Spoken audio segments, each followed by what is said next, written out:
Hello दोस्तों, कैसे हैं आप सब। मैं विवेक आपका अपने चैनल मनीषोमेट्री में स्वागत करता हूं। उम्मीद करता हूं कि आप सब बढ़िया होंगे और जिनके पेपर हो गए हैं या फिर अभी जिनके पेपर होने हैं, आप सब लोग बढ़िया से तैयारी कीजिए। जिनके हो गए हैं वो लोग अपने अगले एग्ज़ाम की तैयारी कीजिए और जिनके अभी होने हैं वो लोग आप क्लास डेली करते रहिए और अपनी मेहनत आखिरी टाइम पर एग्ज़ाम के दुगनी कर दीजिए। एकदम पूरी जी तोड़ मेहनत लगाइए ताकि एग्ज़ाम में आप बेहतर परफॉर्मेंस कर पाएंगे।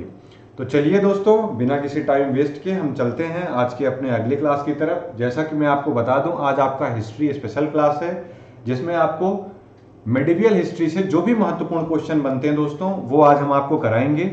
तो आप कॉपी पेन ले लीजिए और एकदम बढ़िया से जितने देर की क्लास होगी, आधे घंटे, 40 मिनट, 45 मिनट की, आप बढ़िया से सारे क्वेश्चंस नोट करिए। आप देखिएगा कि आपके एग्जाम में मेडिवियल हिस्ट्री से अगर क्वेश्चन आएगा तो वो यहाँ से आपको देखने को ज़रूर मिल जाएंगे।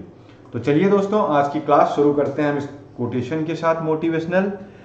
उसूलों पे अगर आंच आए तो टकराना जरूरी है, जिंदा हो तो जिंदा नजर आना भी जरूरी है। साथियों, जब भी कभी आपको ऐसा महसूस हो कि बात अब हमारे टैलेंट, हमारे मेहनत की है, तो वहां पर आपको अडिग होकर के अपने आप को साबित करना है और अपने मेहनत के दम पर हर किसी को ये दिखाना है कि मैं क्या चीज हूं। तो चलिए दोस्तों, आज की क्लास शुरू करते हैं हम। साथियों, आज की क्लास में हमारा मध्यकालीन भारत का इतिहास में आप देखेंगे।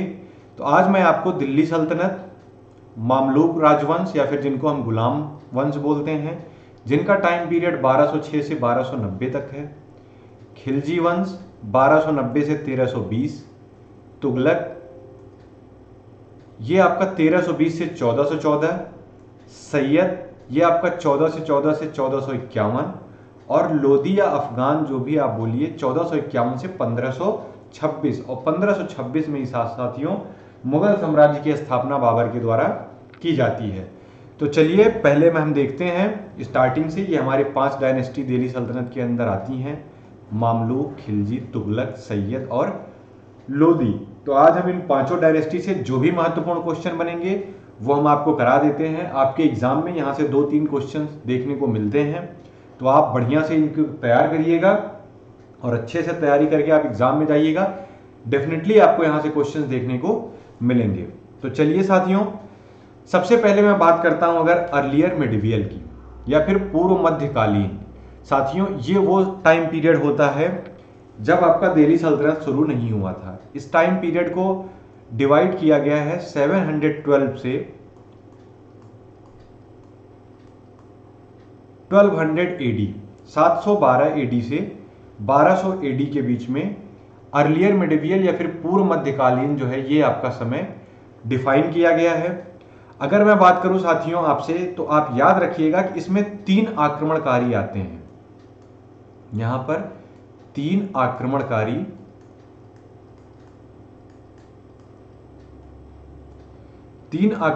जो है यहां पर आएंगे साथियों, और उन तीनों के अगर मैं आपको नाम बता दूं तो आप नाम याद रखिएगा। मोहम्मद बिन कासिम, मोहम्मद बिन कासिम,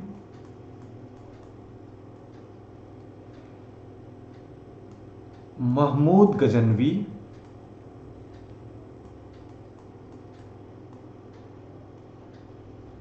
और तीसरा आपका जो आता है दोस्तों वो आता है मोहम्मद गोरी। मोहम्मद गोरी, ये 3 आक्रमणकारी साथियों आते हैं। अब अगर मैं आपको बात करूं इसमें मोहम्मद बिन कासिम की, तो आप याद रखिएगा इसने एक बार आक्रमण किया था। महमूद गजनवी की, इसने टोटल भारत पर 17 बार आक्रमण किए हैं, आप याद रखिएगा। और मोहम्मद गोरी ने दोस्तों 5 बार आक्रमण किया है। ये क्वेश्चन आप याद रखिएगा, एक बार मोहम्मद कासिम करता है, 17 बार महमूद गजनवी करता है और 5 बार आक्रमण आपका मोहम्मद गोरी करता है। अब अगर मैं बात करूं साथियों मोहम्मद बिन कासिम की, तो इनके बारे में आप याद रखिएगा। मैं आपको अगले पेज पे बताता हूं दोस्तों। मोहम्मद बिन कासिम,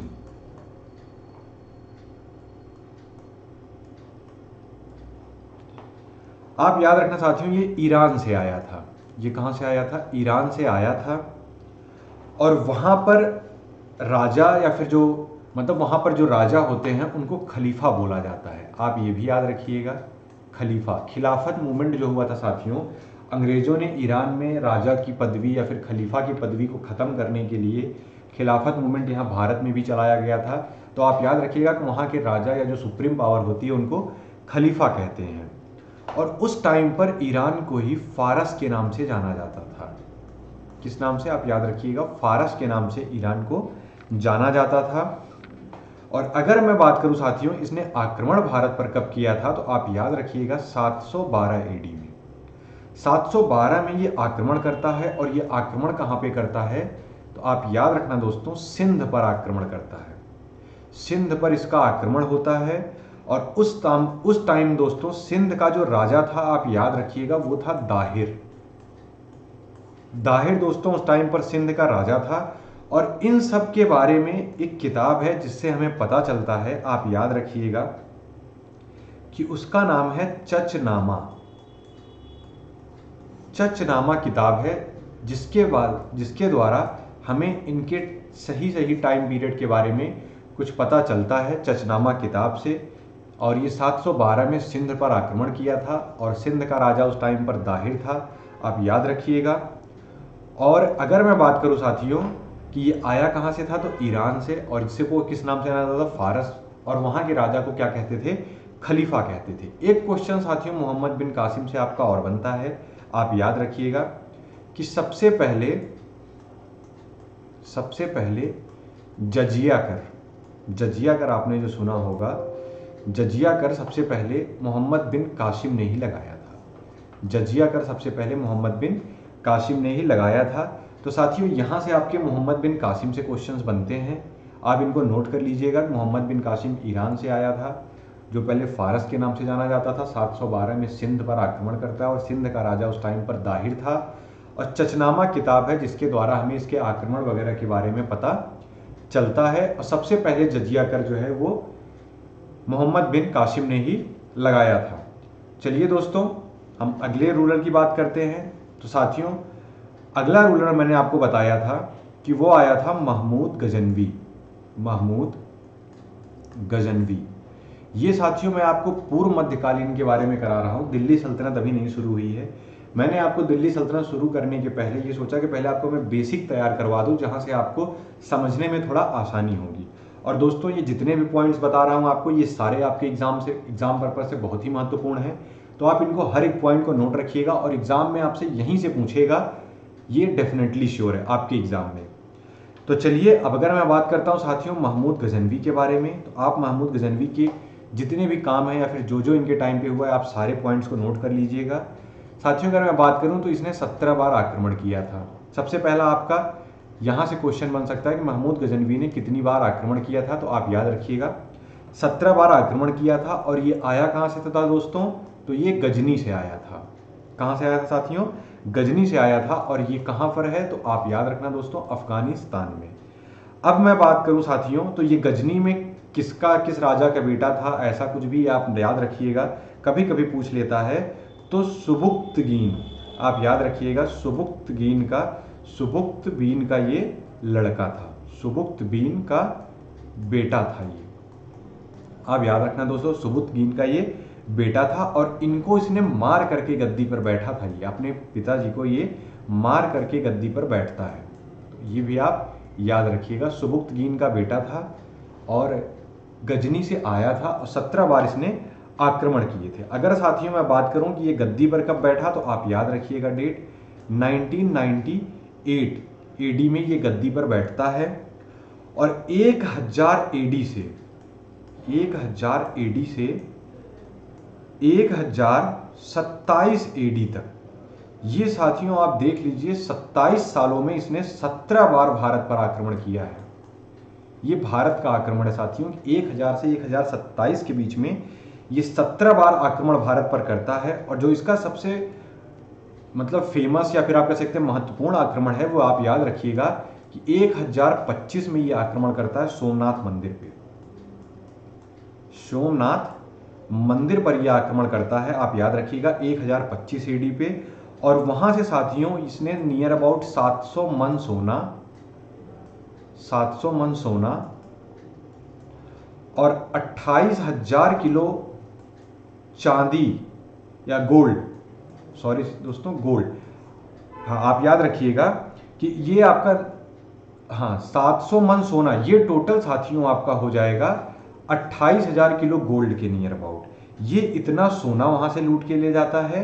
और अगर मैं बात करूं साथियों चांदी की, तो आप चांदी के बारे में याद रखिएगा कि ये 1200 मन लूटता है, इसको 1200 मन चांदी लूटता है। और एक मन अगर आपसे साथियों पूछ लिया जाए, एक मन इज इक्वल टू कितना होता है, तो आप याद रखिएगा 40 केजी। 40 केजी एक मन होता है। आप याद रखिएगा कि 700 मन सोना और 1200 मन चांदी ये लूट के जाता है। और 1030 में साथियों इसकी मृत्यु हो जाती है, 1030 में इसकी मृत्यु हो जाती है। तो ये कुछ महत्वपूर्ण इसके पॉइंट्स बनते हैं, आप याद रखिएगा। महमूद गजनवी से 17 बार ये आक्रमण करता है। गजनी अफगान से आया था, सुबुक्तगीन का बेटा था जिनको मार करके गद्दी पर बैठा। 998 में ये गद्दी पर बैठता है दोस्तों, आप याद रखिएगा। 1000 AD से 1027 AD में 17 बार भारत पर आक्रमण करता है। और 1025 में इसका सोमनाथ का आक्रमण सबसे विध्वंसक आप कह सकते हैं या फिर सबसे फेमस है, जो भी आप जिस तरीके से इसको समझना चाहते हैं समझ जाइएगा। कि 1025 में सोमनाथ पर आक्रमण करता है, जहाँ से इसने 700 मन सोना जो कि 28,000 किलोग्राम के बराबर नियर अबाउट होगा और 1200 मन चांदी। अब इसको 12 से आप मल्टीप्लाई करेंगे तो 48,000 के नियर अबाउट 48,000 किलो ये आपका चांदी लूट के भारत से ले जाता है। और 1030 में इसकी मृत्यु हो जाती है। अगर मैं बात करूं साथियों कि इसी टाइम पीरियड के बीच में आपका दिल्ली सल्तनत स्टार्ट होने के पहले और इन लोगों के आने के बीच में जो कुछ इतिहासकार हुए थे, जिनके किताबों से हमें पता चलता है इसके 17 आक्रमण के बारे में, तो उनके भी आप नाम नोट कर लीजिएगा कि किन लोगों की किताबों से हमें इसके आक्रमण के बारे में पता चलता है। तो वो मैं आपको नोट करा दे रहा हूँ, आप उनको अच्छे से नोट कर लो दोस्तों। अल बरूनी, आपने इनका नाम सुना होगा, इतिहास में इनका काफ़ी महत्वपूर्ण योगदान है हमारे मेडिवियल हिस्ट्री में। फारूकी, आप याद रखना साथियों, फारूकी, अल बरूनी, फारूकी, उत्वी करके। और आप एक और साथियों महत्वपूर्ण है, आप याद रखिएगा, फिरदौसी। ये कुछ महत्वपूर्ण उस टाइम पर इनकी किताबें या इतिहासकार थे जिनकी किताबों से हमें पता चलता है उसके आक्रमण के बारे में, जो उसने 17 बार आक्रमण किया है। इन्हीं की किताबों से हमें पता चलता है। ये कुछ फेमस थे, अल बरूनी, फारूकी, उत्वी और फिरदौसी। तो ये भी आप नोट कर लेना साथियों। आइए अब हम आपको ले चलते हैं अगले पॉइंट पे। अगला पॉइंट आपको साथियों, जैसे मैंने आपको बताया है कि अगला शासक जो आता है वो आता है मोहम्मद गोरी। वो कौन आता है? मोहम्मद गोरी। तो साथियों अगर मैं बात करूं मोहम्मद गोरी की, मोहम्मद गोरी, साथियों एक पॉइंट आप और याद रखिएगा अल बरूनी से कि इन्हीं की किताब का नाम था किताब उल हिंद। आप याद रखिएगा, किताब, मैं इधर लिख दे रहा हूं, किताब उल हिंद, ये इन्हीं की किताब थी अल बरूनी की। आप याद रखिएगा, अल बरूनी की किताब थी जिसके बारे में मोस्टली हमको गजनवी के बारे में पता चलता है। तो किताब उल हिंद आपसे अगर पूछेगा कि कौन सी किताब है जिसके बारे में हमें गजनवी के बारे में पता चलता है, या फिर किताब उल हिंद के लेखक कौन है या इतिहासकार कौन है, तो आप याद रखिएगा वो अल बरूनी थे। अब अगर मैं साथियों बात करूं आपसे कि मोहम्मद गोरी के बारे में, तो जैसा कि मैंने दोस्तों आपको शुरू में बताया है, इधर पीछे आप देखिएगा कि 3 आक्रमणकारी आए थे और मोहम्मद गोरी ने 5 बार आक्रमण किया था। तो साथियों अब मैं अगर इनके 5 आक्रमणों के बारे में बात करूं तो आप याद रखिएगा, वो पॉइंट्स मैं आपको यहां पर करा दे रहा हूं। आप याद रखिएगा दोस्तों कि सबसे पहला आक्रमण इसका 1175 में होता है। और ये होता कहां पर है इसका आक्रमण? तो आप याद रखिएगा मुल्तान पर। मुल्तान पर सबसे पहला अपना ये आक्रमण करता है।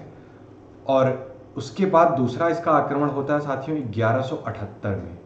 1178 में साथियों ये माउंट आबू पे आक्रमण करता है, माउंट आबू पे।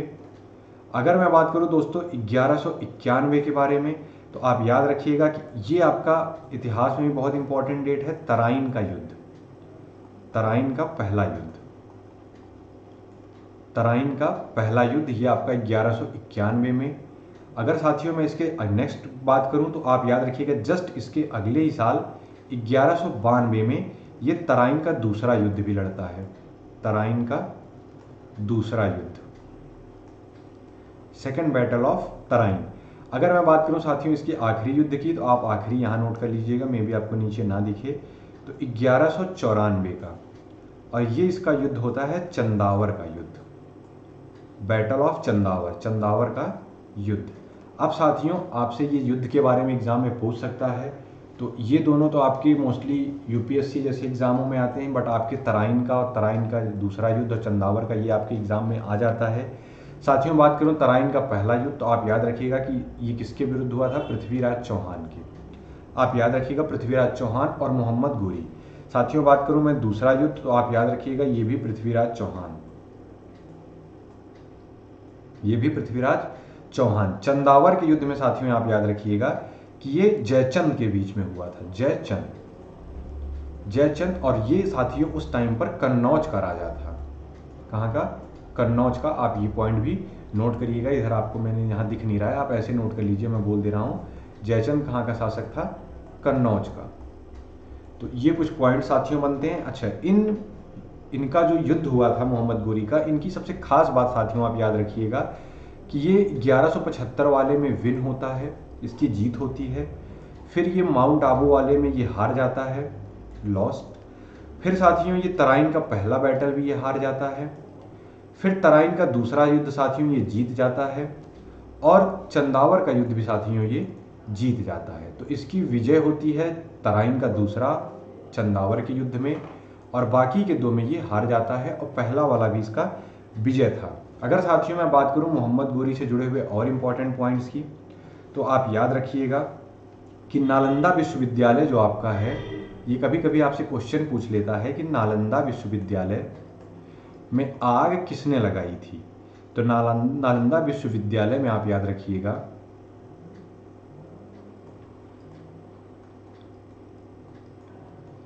नालंदा विश्वविद्यालय में आग जो है साथियों आप याद रखिएगा, इसी के कहने पे, मोहम्मद गोरी के कहने पर बख्तियार खिलजी ने लगाई थी, बख्तियार खिलजी ने, आप याद रखिएगा, बख्तियार खिलजी ने इसी के कहने पे लगाई थी। और साथियों ये 6 महीने तक आग जलती रही थी।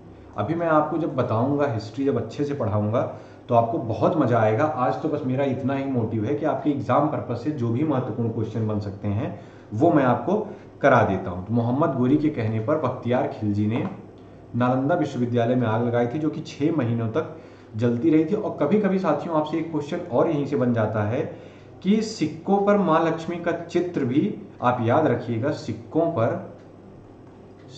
पर मां लक्ष्मी का चित्र, मां लक्ष्मी का चित्र भी जो है ये इसी ने जो है प्रिंट करवाया था, मोहम्मद गोरी ने। आप याद रखिएगा किसने, गोरी ने ही चित्रों पर मां लक्ष्मी का प्रिंट भी करवाया था।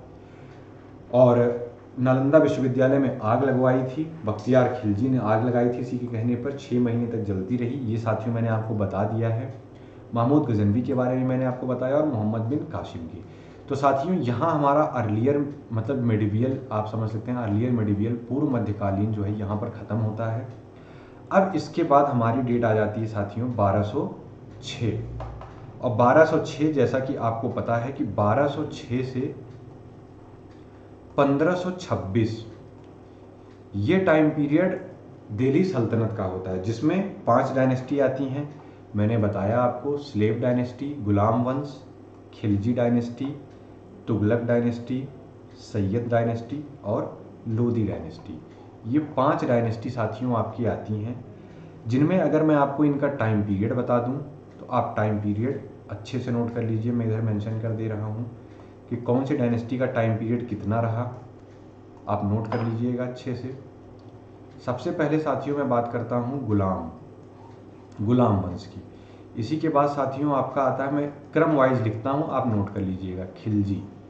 अगला साथियों आपका नेक्स्ट हो जाएगा तुगलक। इसके बाद साथियों आपका सैयद, और एकदम लास्ट में आपका साथियों आता है लोदी।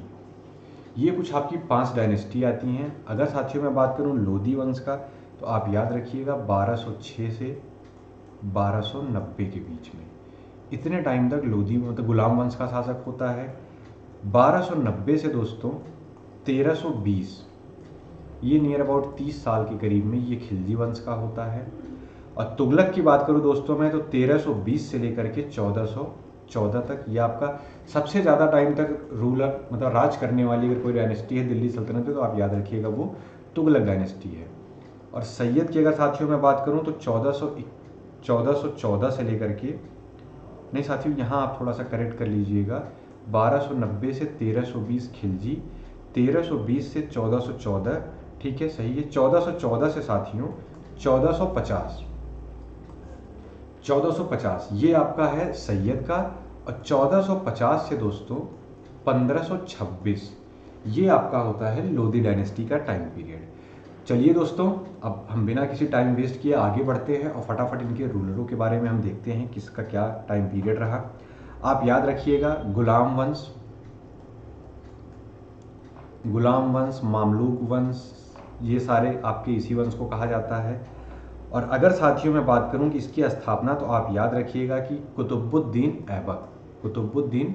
ऐबक ने इसकी स्थापना की थी, याद रखिएगा आप ये। और अगर इसका वास्तविक संस्थापक आपसे पूछ लिया जाए, रियल फाउंडर, क्योंकि इसने कभी अपने आप को राजा नहीं घोषित किया था, तो इसीलिए इसको रियल फाउंडर नहीं कहते हैं। अगर रियल फाउंडर आपसे पूछ लिया जाए तो आप याद रखिएगा दोस्तों, वो था इल्तुतमिश था रियल फाउंडर इसका। और रीज़न भी था साथियों एक और इसका, कि जब ये गद्दी पर बैठा था तो इसकी राजधानी, कुतुबुद्दीन ऐबक की राजधानी लाहौर थी। कुतुबुद्दीन ऐबक की राजधानी कहाँ थी? लाहौर थी।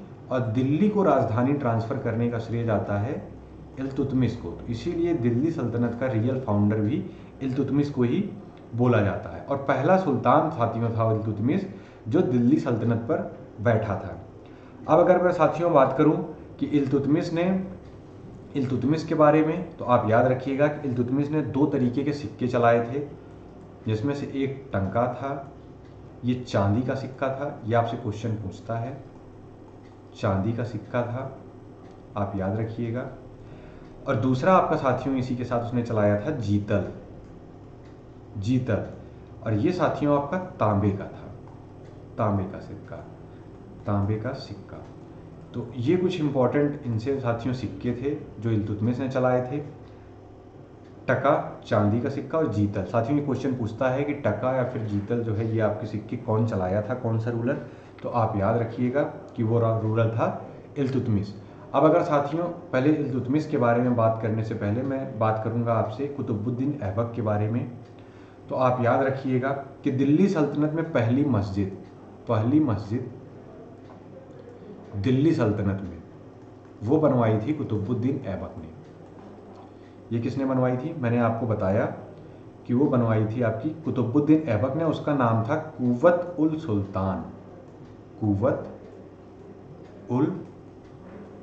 सुल्तान।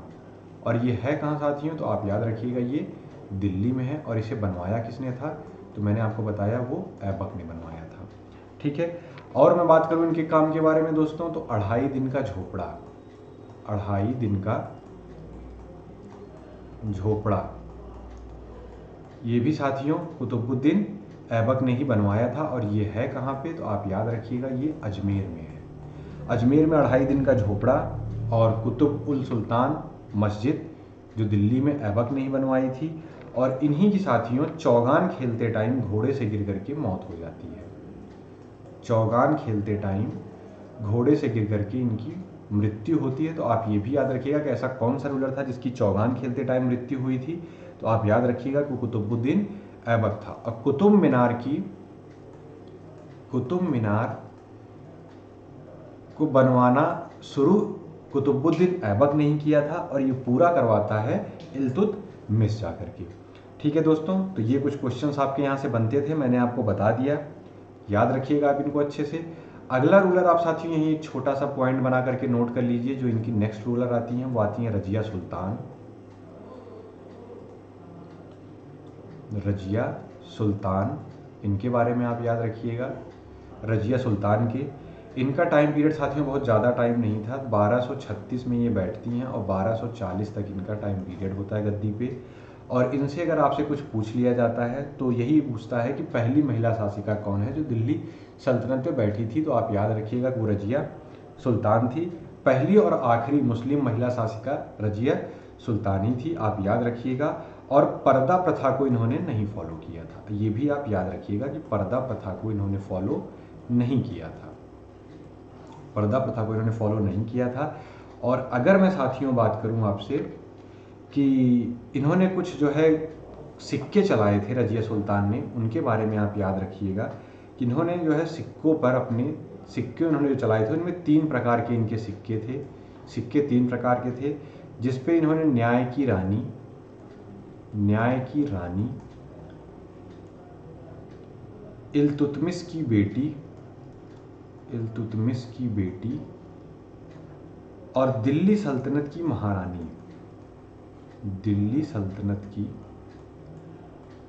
महारानी, ये कुछ चीज़ें उन्होंने उन पे प्रिंट करवाई थी। तो आप याद रखिएगा, रजिया सुल्तान 1236 से 1240 पर्दा प्रथा नहीं मानी थी, न्याय की रानी, इल्तुतमिश की बेटी और दिल्ली सल्तनत की महारानी उन्होंने अपने सिक्कों पर प्रिंट करवाया था। अगर मैं साथियों यहीं आपसे एक क्वेश्चन पूछ ले रहा हूँ, चलिए आप हमें कमेंट बॉक्स में बताइए अगर आपको पता है, या फिर आप कहीं से आंसर देख के हमें बताइए कि वैसे अगर आप देखिएगा मत, आप अपने मन से आंसर देने की कोशिश कीजिए कि रजिया सुल्तान की शादी जिनसे हुई थी उनका क्या नाम था, या आप कह सकते हैं कि रजिया सुल्तान के पति का क्या नाम था। तो आप मुझे कमेंट बॉक्स में करके बताइए। चलिए दोस्तों, हम अगले रूलर के बारे में बात करते हैं।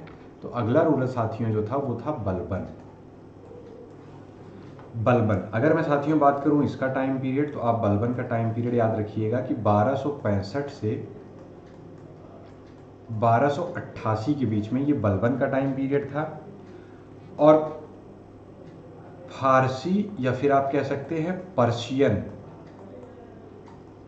पर्शियन सभ्यता को इसी ने शुरू किया था। आप ये भी क्वेश्चन याद रखिएगा कि पर्शियन सभ्यता को किसने शुरू किया है, तो पर्शियन सभ्यता को स्टार्ट भी बलबन ने ही किया था, यह आप याद रखिएगा। और इसने बलबनी सिक्का चलाया था। अगर मैं इसके सिक्के के बारे में बात करूं तो बलबनी सिक्का इन्होंने चलाया था, यह आप याद रखिएगा दोस्तों।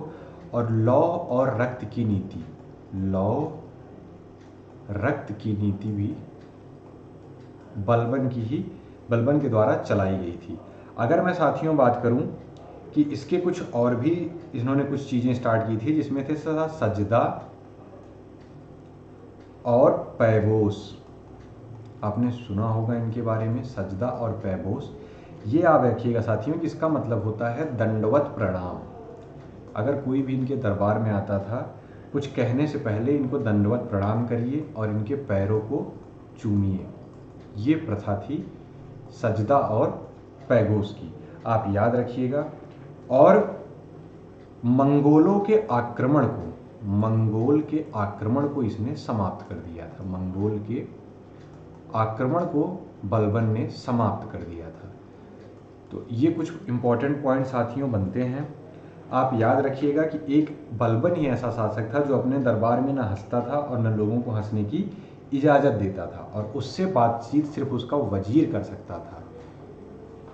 ये बहुत ही समझ लीजिए आपकी सीरियस था अपने मतलब राज दरबार में, ना ही कोई मतलब मौज मस्ती, ना किसी से फालतू की वार्तालाप। ये सिर्फ अपने वजीर से बात करता था, लोगों को हंसने की मनाही होती थी दरबार में। सजदा और पैबोस स्टार्ट किया था, जिसमें दंडवत प्रणाम और कुछ कहने से पहले पैरों को चूमिए। और याद रखिएगा आप साथियों कि बलबनी सिक्का इसने चलाया था और पर्शियन सभ्यता को इसी ने स्टार्ट कराया था। साथियों एक महत्वपूर्ण क्वेश्चन आपका और बनता है, नौरोज त्यौहार जो फारसी त्यौहार है, आप याद रखिएगा नौरोज त्यौहार को भी इसी ने शुरू कराया था। ये मुगल के टाइम पर जाकर के बंद होता है। तो ये कुछ इंपॉर्टेंट पॉइंट्स थे साथियों जो मैंने आपको बताए हैं, आप याद रखिएगा। दिल्ली सल्तनत में अगर आपका स्लेव डायनेस्टी से क्वेश्चंस अगर वो देगा कहीं से, तो आपके क्वेश्चंस यहीं से होंगे, इससे आगे वो आपसे कहीं पूछ नहीं सकता है। चलिए दोस्तों, अब मैं बात करता हूँ, ये आपका हो गया गुलाम वंश के बारे में। अब मैं बात करता हूँ साथियों खिलजी वंश के बारे में। तो साथियों अगर मैं खिलजी वंश के बारे में बात करूँ तो आप याद रखिएगा कि खिलजी वंश का जो टाइम पीरियड था, मैं इधर लिख देता हूँ, 1290 से लेकर के 1320, ये आपका खिलजी टाइम था। और दिल्ली सल्तनत का आप कह सकते हैं कि सबसे प्रभावशाली शासक वो इसी वंश का था। और सबसे प्रभावशाली शासक कौन था, तो आप सबको पता है, वो था अलाउद्दीन खिलजी। सबसे प्रभावशाली शासक अलाउद्दीन खिलजी था साथियों। और अगर मैं बात करूं खिलजी वंश की स्थापना किसने की थी, तो आप याद रखना दोस्तों, जलालुद्दीन फिरोज खिलजी। जलालुद्दीन फिरोज खिलजी साथियों, इसने जो है खिलजी वंश की स्थापना की थी। और अगर इसका टाइम पीरियड में बात करूं साथियों, तो ये 1290 से 1296 के बीच में 6 साल रहता है। बाद में इसको मार करके अलाउद्दीन अपने आप को जो है राजा घोषित कर देता है। और 1296 से 1316 तक अलाउद्दीन का शासन रहता है। अगर मैं साथियों बात करूं कि अलाउद्दीन खिलजी, इनके बारे में, क्योंकि सिर्फ स्थापना से रिलेटेड जलालुद्दीन का क्वेश्चन आता है, बाकी आपका क्वेश्चन अलाउद्दीन खिलजी से ही बनता है, तो आप याद रखिएगा इसका असली नाम, वास्तविक नाम अगर साथियों आपसे पूछ ले, या आप याद रखिएगा कि वास्तविक नाम अलाउद्दीन का, आप याद रखिएगा, अली गुरदास था। अली गुरदास, ये इसका वास्तविक नाम था दोस्तों। और इसने जो है 2 टैक्स चलाए थे, 2 टैक्स, जिसका नाम था धराई और चराई। धराई चराई इसने टैक्स स्टार्ट किया था। ये आपका घरों पे टैक्स लगता था, घराई। और चराई आपका जो था साथियों, आप याद रखिएगा, वो आपका पशु को चराने पर टैक्स लगता था। पशुओं को चराने पर जो टैक्स लगता था उसको चराई बोलते हैं। और घराई जो घर के ऊपर तक जो है, घर के ऊपर लगता है। और अभी तक साथियों आप याद रखिएगा कि टैक्स की जो व्यवस्था इसने शुरू की थी, इसके पहले तक अंधा टैक्स चलता था। मतलब कोई भी कुछ भी कितने भी रेट पे टैक्स वगैरह ले ले, तो ये कुछ काम जो है इसने किए थे। और अगर मैं बात करूं साथियों कि सबसे महत्वपूर्ण अगर रूलर में, तो टैक्स वाले सिस्टम में इसका बहुत बड़ा योगदान है। बाजार नियंत्रण प्रणाली भी इसी ने स्टार्ट की थी। बाजार नियंत्रण प्रणाली, बाजार नियंत्रण प्रणाली, ये आपका अलाउद्दीन ने ही स्टार्ट किया था दोस्तों। आप इसको याद रखिएगा कि बाजार नियंत्रण प्रणाली अलाउद्दीन के द्वारा स्टार्ट की गई थी। और आर्मी को इसने रिफॉर्म किया था, या आर्मी का आप कह सकते हैं गठन किया था। और उनको सैलरी बेस पर इसने रखा था। वेतन पर रखने वाला पहला शासक है ये, वेतन पर रखने वाला। और खुली भर्ती का भी इसने आयोजन करवाया था। अगर मैं बात करूं साथियों, तो इसके कुछ और आप याद रखिएगा कि दाग और हुलिया, इसकी भी इसने प्रणाली चलाई थी। दाग मतलब साथियों ये घोड़े को दागना, युद्ध में जाते हैं और अपने सैनिकों को प्रॉपर एक ड्रेस या यूनिफॉर्म देना, ये सारी की सारी चीज़ें अलाउद्दीन खिलजी के द्वारा की गई थी। दाग से आप युद्ध में अपने घोड़े को पहचानने में आसानी होगी, तो ये दाग प्रथा घोड़ों पे थी। और हुलिया थी सैनिकों की। अगर मैं बात करूं साथियों इसके कुछ मॉन्यूमेंट्स वगैरह के बारे में, तो आप याद रखिएगा, हौज खास की स्थापना, हौज खास की स्थापना, अलाई दरवाजा, अलाई दरवाजा इसका निर्माण। और आप याद रखिएगा अलाई दरवाजे के साथ अलाई मीनार का भी निर्माण इसने करवाया था। साथियों मैं बात करूं चोर मीनार की, तो इसी ने बनवाया था। आप याद रखिएगा चोर मीनार, ये कुछ इनकी चीज़ें थी। और ये दिल्ली में है आपका, ये सारी चीज़ें तीनों आपकी दिल्ली में ही हैं। आप याद रखना साथियों, ये एक ऐसा शासक था जिसने अपनी राजधानी सिरी को बनाया था। सिरी इसकी क्या थी, कैपिटल थी, आप याद रखिएगा। और सिरी का जो किला भी इसी ने ही बनवाया था, तो आप याद रखिएगा सिरी इसकी कैपिटल थी और सिरी का किला भी अलाउद्दीन ने ही बनवाया था। ये कुछ क्वेश्चंस आपके साथियों बनते हैं। और गुजरात विजय के बाद इसने जो है वहाँ की रानी से विवाह किया था। और 1000 दिनार में, इसका सबसे महत्वपूर्ण जो आप एक पॉइंट देखते होंगे, 1000 दिनार में इसने मलिक काफूर को खरीदा था। आप याद रखिएगा, इसीलिए इसको 1000 दिनारी भी कहा जाता है। किसको साथियों, मलिक काफूर को 1000 दिनारी भी कहा जाता है। और ये कहा जाता है कि मलिक काफूर की जो युद्ध नीति या राजनीतिक जो तकनीकी थी ये बहुत ही अच्छी थी। ये युद्ध नीति और राजनीतिक तकनीकी में मलिक काफूर बहुत ही बढ़िया था। और मलिक काफूर को इसने नायाब का टाइटल भी दिया था। तो आप याद रखिएगा, नायाब का टाइटल ये मलिक काफूर को दिया गया था। और मलिक काफूर ये भी साथियों गद्दी पर बैठता है, लेकिन सिर्फ 36 दिन के लिए ये शासक बनता है। ये कुछ क्वेश्चंस आप याद रखिएगा। और अलाउद्दीन के ही टाइम पीरियड पे साथियों आप याद रखिएगा, आमिर खुसरो कवि थे, आप याद रखिएगा, जिनको तोता ए हिंद बोला जाता है, तोता ए हिंद। साथियों ये आपके जितने क्वेश्चन हैं ये आपके एग्जाम पर्पज से सारे के सारे इंपॉर्टेंट हैं।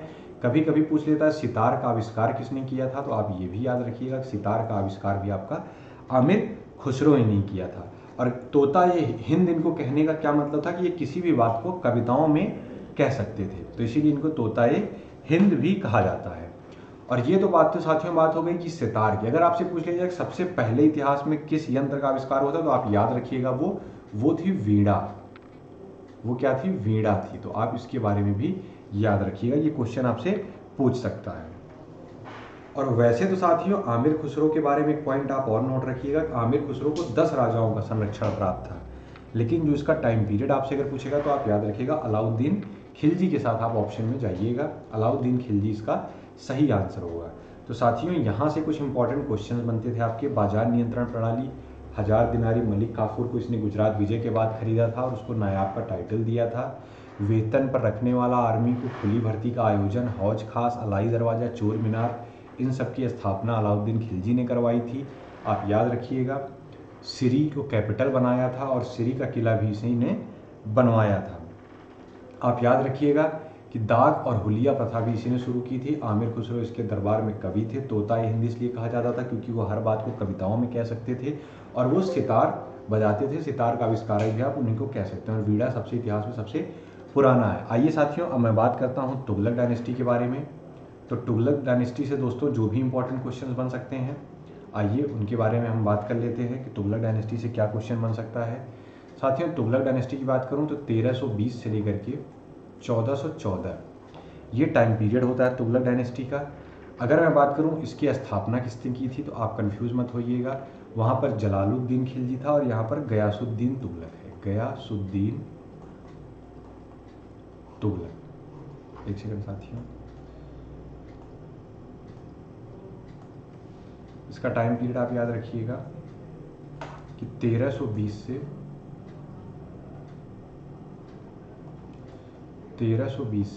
1414 और स्थापना इसकी किसने की थी, तो आप याद रखिएगा वो किया था गयासुद्दीन तुगलक।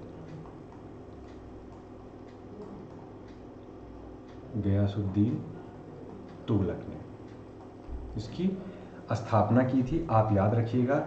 और साथियों एक बात मैं आपको और बता दूं कि गयासुद्दीन ने टाइटल जो इसका था याद रखिएगा गाजी का टाइटल था इसका टाइटल गाजी का था, सुल्तान का टाइटल इसका नहीं था, आप ये बात भी याद रखिएगा। अगर मैं बात करूं साथियों कि अगले इसके जो भी इम्पोर्टेंट रूलर हैं, तो आप याद रखिएगा कि इसमें सबसे पढ़ा लिखा रूलर इनके शासनकाल में आता है, वो था मोहम्मद बिन तुगलक। मोहम्मद बिन तुगलक ये साथियों सबसे पढ़ा लिखा रूलर था इनके तुगलक डायनेस्टी का, लेकिन इसको सब पागल राजा बोलते थे।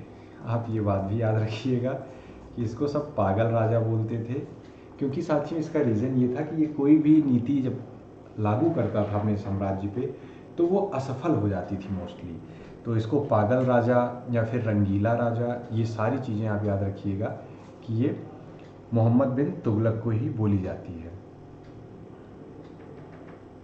नहीं साथियों आप याद रखिएगा पागल राजा इसे बोलते थे, रंगीला राजा बोलते थे मोहम्मद शाह। ये थोड़ा आप करेक्ट कर लीजिएगा, क्योंकि इसने एक प्रथा ऐसी चलाई थी कि 500 मीटर तक इसके मेल नहीं रहेंगे, सिर्फ फीमेल रहेंगी।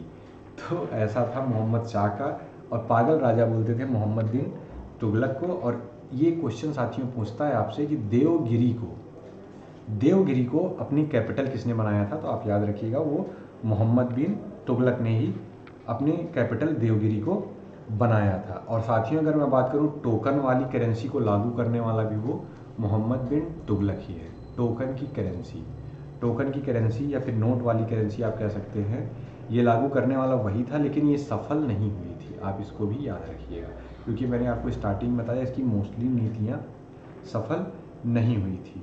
और अगर मैं बात करूं साथियों कि ये टोकन करेंसी या नोट की करेंसी किस पद्धति का है, तो आप याद रखिएगा वो मंगोलियन पद्धति की वो करेंसी थी। और इसने साथियों एक और निर्माण करवाया था जिसका नाम है दीवान-ए कोही। दीवान-ए कोही की स्थापना इसने की थी, और ये आपका एग्रीकल्चर डिपार्टमेंट के लिए इसने बनाया था, जो भी खेतों वगैरह से जो अनाज वगैरह होते थे उन सब चीज़ों के बारे में।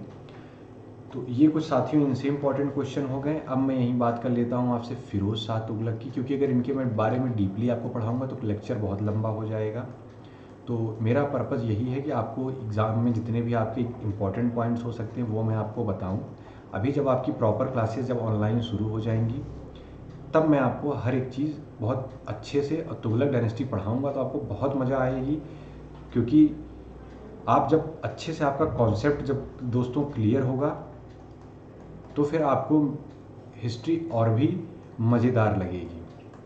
ठीक है, तो ये मैं बात करता हूँ साथियों फिरोज शाह तुगलक की। तो आप याद रखिएगा इनके कुछ कामों के बारे में। तो अशोक के शिलालेख को ये भारत लेके आता है। ये आपसे पूछता है कि अशोक के शिलालेख को भारत कौन लेके आया, तो आप याद रखिएगा जौनपुर की स्थापना,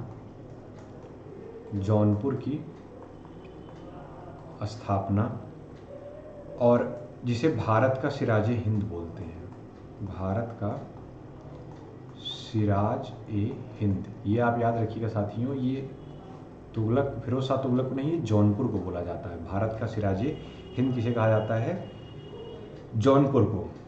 और याद रखिएगा साथियों कि मैंने आपको शुरू में बताया था कि जजिया कर किसने लगवाया था, मोहम्मद बिन कासिम ने। दोबारा साथियों जजिया वसूलने वाला जो शासक था वो फिरोज शाह तुगलक ही था। तो आप याद रखिएगा दिल्ली सल्तनत में जजिया वसूलने वाला शासक वो आपका फिरोज शाह तुगलक था। और आप याद रखिएगा साथियों, एक आपके पीछे के क्वेश्चन से मैं बता दूं कि जो गयासुद्दीन तुगलक था साथियों, इसने नहरों के ऊपर टैक्स लगाया था। तो अगर आपसे ऐसा कोई क्वेश्चन पूछ ले कि नहरों पर टैक्स लगाने वाला दिल्ली सल्तनत का कौन शासक था, तो आप याद रखिएगा कि वो शासक था आपका गयासुद्दीन तुगलक। अगर मैं साथियों अब यहीं पर बात करता हूँ आपसे सैयद वंश की, तो साथियों इनसे कोई भी बहुत ज़्यादा इंपॉर्टेंट क्वेश्चन आपका नहीं बनता है। बस याद रखिएगा किसकी स्थापना खिज खाने की थी, खिज खाने। इससे अभी यही इंपॉर्टेंट जो आपकी एग्ज़ाम पर्पज से बन सकता है, बाकी इनका तो है काफ़ी, लेकिन मैं ये आपको अगली क्लास में बताऊंगा जब आपको हिस्ट्री अच्छे से पढ़ाऊंगा। बस याद रखिएगा स्थापना खिज खाने की थी। अब साथियों मैं बात करता हूँ आपसे लोधी डायनेस्टी की। तो आप याद रखिएगा कि लोधी डायनेस्टी की स्थापना ये आपका बहलोल लोधी के द्वारा की जाती है। बहलोल लोधी ने लोधी डायनेस्टी की स्थापना की थी, और दिल्ली सल्तनत पर ये पहला अफगानी था जो बैठा था। तो आप याद रखिएगा बहलोल लोधी। और सिक्का, अगर साथियों इसके बाद सिक्के के बारे में बात कर लूँ, इसने एक सिक्का चलाया था, तो आप याद रखिएगा बहलोली सिक्का, बहलोली सिक्का। इन सब का साथियों आपके नाम से ही क्लियर हो जाएगा, तो इसीलिए आपको इनमें ज़्यादा दिक्कत नहीं आएगी। बात करूँ साथियों अब इसके अगले रूलर की, तो आपको पता है इनका अगला रूलर सिकंदर लोधी था। सिकंदर लोधी, इनको आप याद रखिएगा। इनका एक जो है इम्पोर्टेंट काम वो है आगरा की स्थापना, आगरा की स्थापना। और ये टाइम पीरियड है आपका 1504 में इन्होंने आगरा की स्थापना की थी, और 1506 में इसको कैपिटल भी बनाई थी। सबसे पहले आगरा को कैपिटल बनाने वाला रूलर भी अगर आ जाए तो आप याद रखिएगा सिकंदर लोधी था। और दूसरी चीज़ साथियों आप एक और याद रखिएगा कि मापन प्रणाली भी इसने स्टार्ट की थी, और ये कविता लिखता था गुरमुखी के नाम से, गुरमुखी के नाम से साथियों ये कविताएं लिखता था, ये भी आप याद रखिएगा। और इनका एक जो और शासक आखिरी था उसका नाम है इब्राहिम लोधी, इब्राहिम लोधी। इनके बारे में याद रखिएगा साथियों, ये 1517 में गद्दी पे बैठते हैं, और 1526 में ये गद्दी से मतलब वो आपका पानीपत का युद्ध हो जाता है बाबर के साथ, और उसमें इनकी पराजय हो जाती है, और फिर यहाँ से आपकी मुगल डायनेस्टी की स्थापना होती है। याद रखिएगा ये दिल्ली सल्तनत का अंतिम शासक था, ये क्वेश्चन भी आप, अंतिम शासक आपका दिल्ली सल्तनत का इब्राहिम लोधी था। और ये एक ऐसा शासक था साथियों जिसके इसके बच्चे भी इसको नहीं पसंद करते थे। तो साथियों ये रही आपकी कुछ इम्पॉर्टेंट क्लासेस मिडिवियल हिस्ट्री से जो क्वेश्चंस बनते हैं। अब आपका अगला टॉपिक है मुग़ल साम्राज्य। साथियों यहाँ पर दिल्ली सल्तनत आपका ख़त्म हो जाता है, अब यहाँ से मुग़ल साम्राज्य स्टार्ट होगा। उम्मीद करता हूँ कि आप ये सारी क्लास बहुत ध्यान से देखिएगा, आपको इसमें बहुत से महत्वपूर्ण पॉइंट मिलेंगे जो आपके एग्ज़ाम पर्पज़ से बहुत ही महत्वपूर्ण है। तो इन सारी क्लासेस को आप बहुत अच्छे से एक बार रिवीजन कर डालिए। अगर आपने इनको नोट किया हो तो ठीक है, नहीं भी नोट किया तो आप बैक कर करके इनको नोट कर डालिए। स्क्रीनशॉट अगर आपने ले रखा हो वहाँ से नोट कर डालिए। ये याद रखिएगा कि आपके एग्ज़ाम में यहाँ से क्वेश्चन डेफिनेटली बनेगा और इससे बाहर वो क्वेश्चन नहीं ले जा सकता वनडे एग्ज़ाम में, ये आपको गारंटी है। 3 से 4 क्वेश्चन अगर आपके मिडिवियल हिस्ट्री से बनते हैं तो वो यहीं से बनेंगे, ये डेफिनेटली श्योर है। थोड़े बहुत मैं मानता हूँ कि 2-4 क्वेश्चन इधर उधर हो सकते हैं, उसके लिए भी जब मैं हिस्ट्री की क्लास अच्छे से लूँगा तो उसमें आपका सब क्लियर करवा दूँगा। तो चलिए दोस्तों, अगर आपको क्लास अच्छी लगी हो तो आप लाइक करिएगा, सब्सक्राइब करिएगा हमारे चैनल को, शेयर करिएगा, क्योंकि मैं आपसे बार बार कहता हूँ कि इसी से हमारा मोटिवेशन बढ़ता है और हम दुगनी उत्साह के साथ आपके लिए अच्छे अच्छे वीडियोज़ लाते हैं जो आपके एग्ज़ाम के लिए बहुत ही महत्वपूर्ण होते हैं। तो चलिए साथियों, इसी के साथ आज की क्लास ख़त्म करते हैं। सबको राधे राधे, जय श्री राम, जय हिंद।